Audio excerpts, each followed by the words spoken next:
Before you submit a single page of your proposal, you have to make sure that you're eligible to do so. The SBIR and STTR programs exist to direct federal research and development dollars toward American high-tech businesses doing impactful work. Eligibility rules are not just red tape, they're essential for submitting your proposal. Because if your business doesn't qualify, it doesn't matter how great your science is or how good your proposal is, it will not be reviewed. So think of being eligible as your foundation. Getting it right from the start will save you time, protect your resources, and keep your application moving.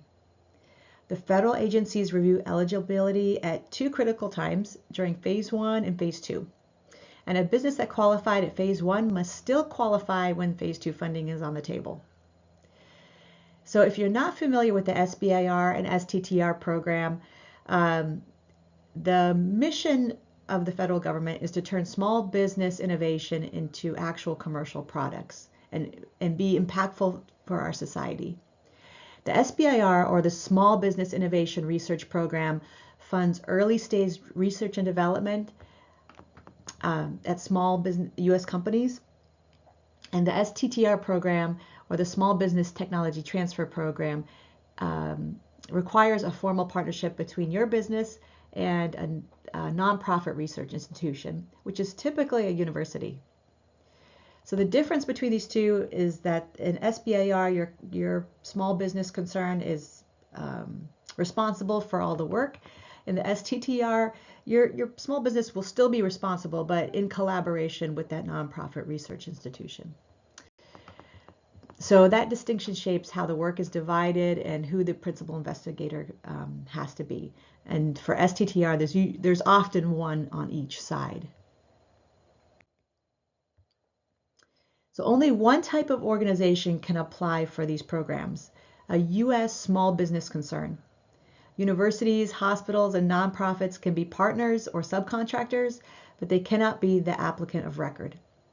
The small business must be a for-profit, it must have its primary office in the United States, and it must carry out its operations domestically and contribute to the U.S. economy in terms of employment, materials, and taxes. So to apply, you don't have to be a corporation, but so you can be a sole proprietorship, partnership, LLC, a joint venture, a corporation, or a cooperative. But if you're structured as a joint venture, foreign business entities can hold no more than 50% of the business. And it's usually recommended, though, that you have either an LLC or a corporate structure. That's typically the best structure, but you don't have to rush into that immediately if that's not your structure right now. So the STTR program was built on the idea that academic research and commercial drive are stronger together. So eligible research partners can include public and private universities, nonprofit research organizations, federal funded R&D centers, teaching hospitals, and other nonprofit scientific entities, but they all have to be US based.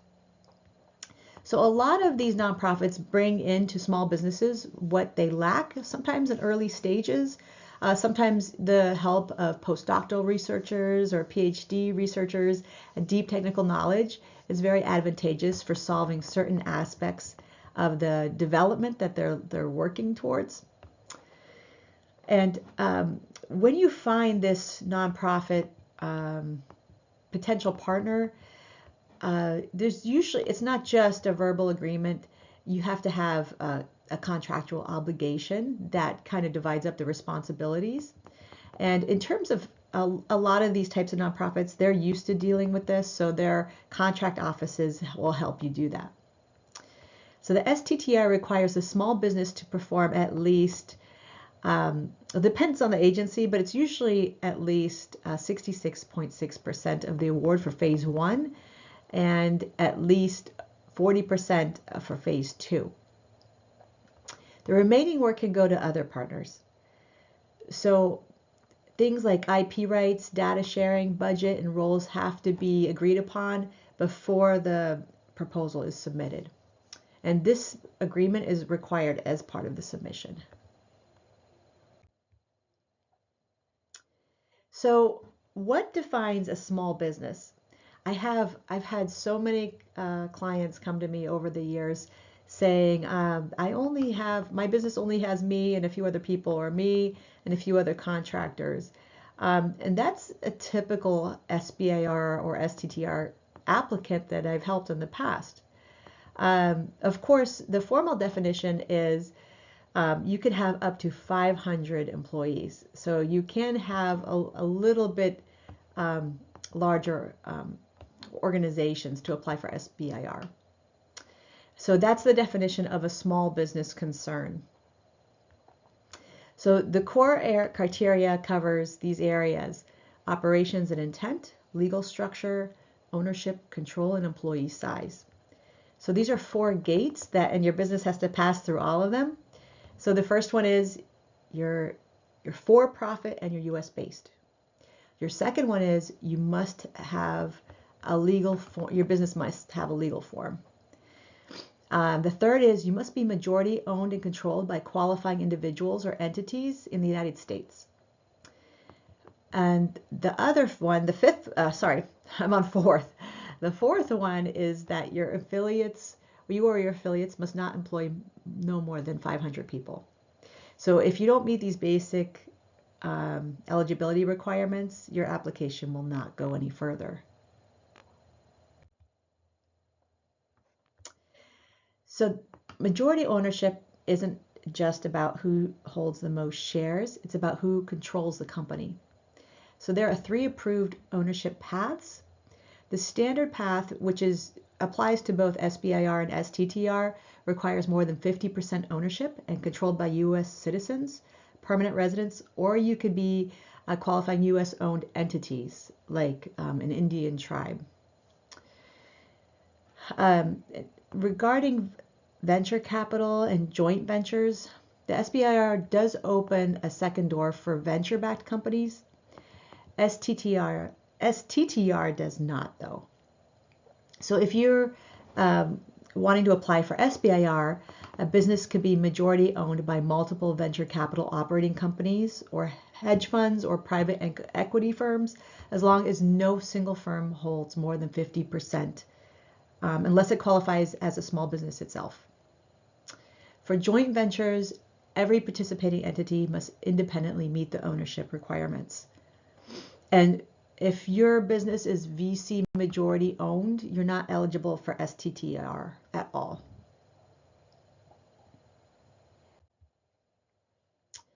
So the cap for applying for the SBIR or the STTR program is 500 employees. That's the ceiling. And your headcount must include full-time, part-time, temporary, and leased workers across your entire organization. But this is the critical point. The 500 employee limit isn't just for your company alone. It includes all affiliated entities. So if you have a parent company, a subsidiary, or a related firm, those employees also count in that 500. So if you have 2 companies that operate as one, they're treated as one even if they have different names. So the affiliation is determined by control. If one entity controls another, or if a third party controls both, those are affiliates. So this includes shared ownership, overlapping leadership, or dependency relationships.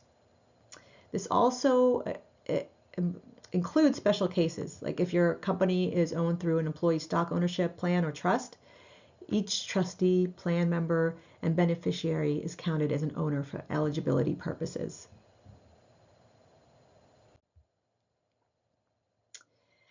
So the principal investigator is an important part of these proposal submissions. And typically, they're the technical leader responsible for the entire project. So this often falls under CTO, or it could be CEO, depending on the size of the business.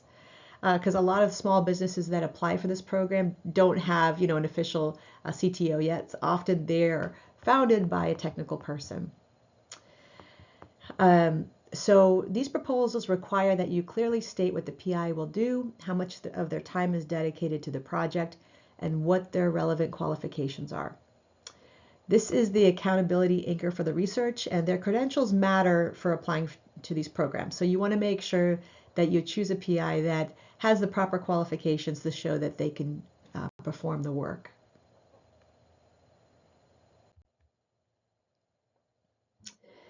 So one key difference between SBIR and STTR is that when it comes to the PI with these programs, in SBIR, the PI must be employed by the small business. And often, even though a lot of the federal agencies don't require this directly, but it usually looks the best when they're providing at least 50% of their working time at the company on the project during that award period. So they cannot be employed full-time somewhere else. In STTR, the PI has a little more flexibility. They can be primarily employed by the small business or the partnering research institution, but typically they're employed by the small business. The SBIR and STTR programs in the United States use U.S. government funding to fund small qualified businesses that are doing meaningful, innovative work. So meeting that criteria is crucial for applicants to be considered for this funding. So your business must be U.S. based, for profit, and it must have less than 500 employees. The principal investigator must meet employment requirements, primarily for SBIR, and STTR requires a formal collaboration with a not-profit research institution. So by understanding and adhering to these eligibility rules, it helps you to make sure that you don't do all of this work on your proposal and not get it reviewed properly by the agency that you're applying for. So follow my channel for additional information on SBIR and STTR funding.